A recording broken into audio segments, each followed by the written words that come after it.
Paksiw, spicy. Sariwang tuna. Yan. Maliit lang yan.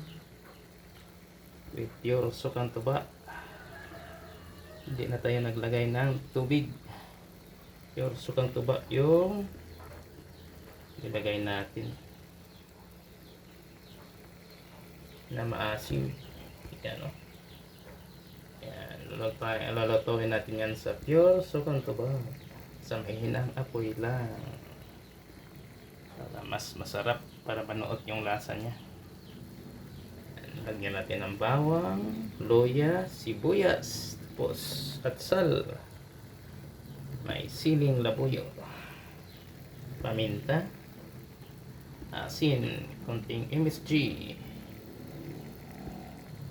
Yan. At may olive oil tayong nilagay. Yan po ang ating sariwang isda na tuna. Takluban natin. Please like, subscribe.